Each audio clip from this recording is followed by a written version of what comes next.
गुड़ाई करने के बाद आप इस फर्टिलाइज़र को वक्फे के साथ अपने पौधों की मिट्टी में डालते जाइए।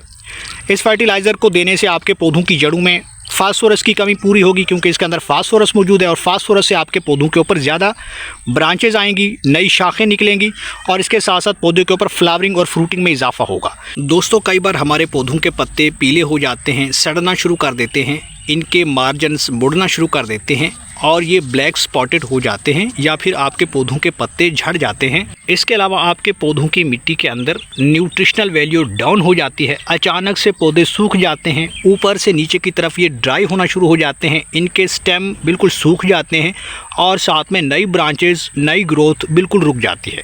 तो आज की इस वीडियो के अंदर मैं आपके साथ शेयर करने वाला हूँ आपके लगे हुए किचन गार्डन के अंदर जो भी पौधे हैं या होम गार्डनिंग आप कर रहे हो उसमें आपके पास जो भी गमलों के अंदर या ग्रो बैग्स के अंदर या रेस्ड बेड में कहीं पर भी कोई पौधे लगे हुए हैं और उनकी ग्रोथ अच्छे से नहीं चल पाती और इनके ऊपर फल फूल भी कम लगता है, तो आज की इस वीडियो के साथ बने रहिए, क्योंकि मैं शेयर करने वाला हूं आपके साथ एक बेहतरीन ऑर्गेनिक फर्टिलाइज़र जिसके इस्तेमाल से हम अपने पौधों को दोबारा से हरा भरा कर सकते हैं, इनके ऊपर नई ग्रोथ पा सकते हैं, फल फूल में इजाफा कर सकते हैं और ये बिल्कुल फ्री वाला खाद है जो आप भी आसानी से अपने पौधों को दे सकते हो। इसके लिए वीडियो को पूरा देखें और अगर आप हमारे चैनल पे नए हैं और आपने अभी तक चैनल को सब्सक्राइब नहीं किया तो जल्दी से भाई के चैनल को लाइक कर दें, सब्सक्राइब कर दें और साथ में बेल आइकन के बटन को प्रेस कर दें ताकि गार्डनिंग से जुड़ी जो भी वीडियो अपलोड हो तो उसका नोटिफिकेशन भी आप तक पहुँच सके। तो चलिए दोस्तों, वीडियो को शुरू करते हैं। तो दोस्तों, ये एक सिंपल सा खाद है जो कि आपके अपने किचन में भी मौजूद हो सकता है। इसको अप्लाई करने से पहले हमें इस बात को समझना होगा कि हमारे पौधे ड्राई क्यों हो जाते हैं, ऐसी कौन सी मिस्टेक करते हैं, कॉमन मिस्टेक कौन सी हैं जिससे हमारे पौधे सूख जाते हैं, उनके पत्ते ख़राब होना शुरू हो जाते हैं, नई ब्रांचेज नहीं आती और पौधा ऐसे फील होता है जैसे ये जल रहा है, ख़राब हो रहा है और ये चंद दिनों के बाद मुकम्मल तौर पर ख़त्म हो जाएगा। तो सबसे पहला पॉइंट यह है जो कि बहुत मोस्ट इम्पॉर्टेंट है और उसको समझना बहुत ज़रूरी है। सबसे पहले बात है पानी को लेकर कि जब भी हम पौधों में ओवर वाटरिंग करते हैं तो अक्सर होता है कि जब भी हम पौधों को पानी देते हैं, भर भर के देते हैं, तो वो ओवरफ्लो होने लगता है और उससे हमारे पौधे ख़राब हो जाते हैं, क्योंकि पौधों की मिट्टी में बुरी तरह से फंगस फैल जाता है, कीड़े आना शुरू हो जाते हैं और धीरे धीरे आपके पौधों की जड़ें काम करना बंद कर देती हैं। ऐसे में आपका पौधा सूख जाता है, ड्राई हो जाता है और इसके अलावा आपके पौधों के ऊपर मुख्तलिफ बीमारियों का हमला भी हो जाता है, क्योंकि पौधा नीचे से न्यूट्रिएंट्स को प्रॉपर इनटेक ही नहीं कर पाता। सॉइल के अंदर जितनी भी रूट्स होती हैं वो बाउंड हो जाती हैं और वो प्रॉपर अपना फंक्शन नहीं कर पाती, जिससे आपका पौधा जो है वो दिन ब दिन ड्राई होता चला जाता है। तो कोशिश करें कि पौधों को पानी हल्का सा दिया करें, हल्की सी मॉइस्चर होना ज़रूरी है। आप देख सकते हो मिट्टी के अंदर हल्का सा मॉइस्चर मौजूद है। अगर आप ज़्यादा कीचड़ बनाओगे मिट्टी के अंदर तो फिर ऐन मुमकिन है कि पौधों की मिट्टी में फंगस एक्टिव हो जाए।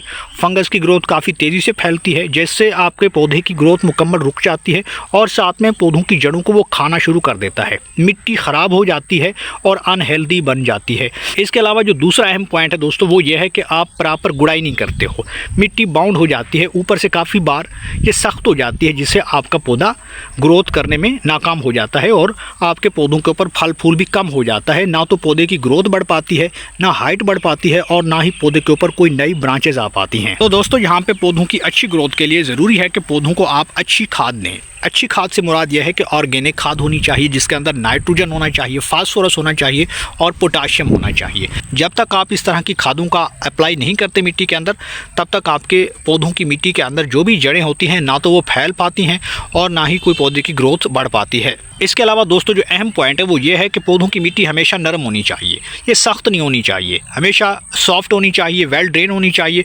आप वेल ड्रेन मिट्टी जो है वो आप यूज़ कर सकते हैं। इसके लिए आप बल मिट्टी का इस्तेमाल करें, जो कि नर्सरी से आमतौर पे आपको इस तरह की मिट्टी मिल जाती है और ये कभी हार्ड नहीं होती, कभी सख्त नहीं होती। तो इस तरह की मिट्टी का आपने इस्तेमाल करना है गमलों के अंदर। उसके बाद आप कोई भी पौधा लगा सकते हो, उसकी ग्रोथ अच्छे से बढ़ सकती है। लेकिन सिर्फ पानी देना या पौधों की मिट्टी तैयार करना ही काफ़ी नहीं होता, बल्कि पौधों को आप प्रॉपर सनलाइट में रखिए। इनको सुबह की जो धूप होती है, जो फिल्टर्ड सनलाइट होती है, वो लगवाना बहुत ज़रूरी है। ऐसे में आपके पौधे की ग्रोथ चलती रहती है। अगर आपके पौधों के पत्तों के अंदर सुराख पड़ रहे हैं तो हो सकता है कि आपके पौधों की पत्तियों के ऊपर इंसेक्ट्स का अटैक हो गया है, कीड़े आ रहे हैं, स्पाइडर माइट्स आ रही है, वाइट फ्लाइज आ रही है या कोई बग आ रहे हैं। तो उनके लिए आप कोशिश करें कि नीम ऑयल का स्प्रे स्प्रे कर सकते हैं पौधों की पत्तियों के ऊपर। इससे आपके पौधों के पत्ते जो है मुख्तलिफ बीमारियों से बचे रहेंगे। फाइनली हम बात करने वाले हैं इस फर्टिलाइज़र की, जिसे आप भी अपने पौधों में आसानी से अप्लाई कर सकते हो। इस फर्टिलाइज़र के अंदर मौजूद है फास्फोरस, पोटेशियम, मैग्नीशियम। अब इस तरह की फर्टिलाइज़र देने से क्या होगा कि आपके पौधों की जड़ें तेज़ी से फैलती हैं, मिट्टी के अंदर उनकी जो कैपेबिलिटी होती है न्यूट्रिएंट्स को इनटेक करने की वो बढ़ जाती है, क्योंकि ये ऑर्गेनिक फर्टिलाइज़र है और स्लो रिलीज़ प्रोसेस के तहत ये आपके पौधों की जड़ों में मौजूद रहता है मिट्टी के अंदर, और ये with in the passage of time जो है वो ये मिलता रहता है और एक लंबे अरसे तक ये चलने वाला खाद है। इस खाद को देने से आपको कोई और खाद देने की ज़रूरत ही नहीं है, क्योंकि ये अपने आप में एक परफेक्ट खाद है और ये काफ़ी ज़्यादा ताकतवर खाद मानी जाती है। इसका आप आसानी से अप्लाई कर सकते हो। अब ये है क्या चीज़, तो ये है पुराना बेसन। पुराना बेसन आपको लेना है, 1 से 2 चम्मच आप इस्तेमाल कर सकते हो अपने फ़ी गमले के हिसाब से। अगर 12 इंच का गमला है तो इसमें 1 चम्मच चलेगा, अगर 14 इंच का है तो उसमें 2 चम्मच चलेंगे। तो थोड़ा सा आप डोज बढ़ाते जाइए, जितना क्वांटिटी आप बढ़ा सकते हो पौधे के गमले के साइज़ के हिसाब से। इस फर्टिलाइज़र को देने के बाद आपका पौधा दोबारा से हरा भरा होना शुरू हो जाएगा और फल फूल में भी इजाफा होगा। तो इस खाद को कैसे अप्लाई करना है, इसके लिए आपने करना ये है, सबसे पहले आपने पानी लेना है, साफ़ सुथरा आपको पानी लेना होगा। तकरीबन ½ लीटर हमने पानी लिया है। अब इसके बाद हमने करना ये है, यहाँ पे हमारे पास 12 इंच के गमले के लिए इतनी सी डोज काफ़ी है। आपने इतना सा फर्टिलाइज़र लेना है और उसे कुछ इस तरीके से पानी के अंदर मिक्स कर देना है और इसे अच्छे तरीके से शेक कर देना है। आपने चम्मच के ज़रिए इसको हल करना है ताकि ये अच्छे से हल हो जाए और मुकम्मल तौर पे इसके अंदर डिज़ोल्व हो जाए। तो रेडी हो चुका है हमारा ये ऑर्गेनिक लिक्विड फर्टिलाइज़र, जिसे हम अपने पौधों में अप्लाई करने वाले हैं। दोस्तों, किसी भी गमले में अप्लाई करने से पहले कोशिश करें कि पौधों की मिट्टी को नरम बना लें, गुड़ाई कर लें। गुड़ाई करने के बाद आप इस फर्टिलाइज़र को वक्फे के साथ अपने पौधों की मिट्टी में डालते जाइए। इस फर्टिलाइज़र को देने से आपके पौधों की जड़ों में फास्फोरस की कमी पूरी होगी, क्योंकि इसके अंदर फास्फोरस मौजूद है और फास्फोरस से आपके पौधों के ऊपर ज़्यादा ब्रांचेज आएंगी, नई शाखें निकलेंगी और इसके साथ साथ पौधे के ऊपर फ्लावरिंग और फ्रूटिंग में इजाफा होगा, जड़ें मजबूत होंगी। इस फर्टिलाइज़र को आप 15 दिनों के अंदर एक बार अप्लाई कर सकते हो। इस दौरान आपको कोई दूसरा खाद नहीं देना और इस बात को आपने इंश्योर करना है कि ये आप अपने सभी पौधों में दे सकते हो। जो आपके पास फ्लावरिंग प्लांट है, फ्लावर नहीं आ रहे, आप दे सकते हो। टमाटर के पौधों में दे सकते हो। इसके साथ साथ आप बैंगन के पौधों में अप्लाई कर सकते हो और मिर्च के पौधों में भी दे सकते हो। तो कुछ इस तरीके से हमने ये फर्टिलाइज़र दे दिया है।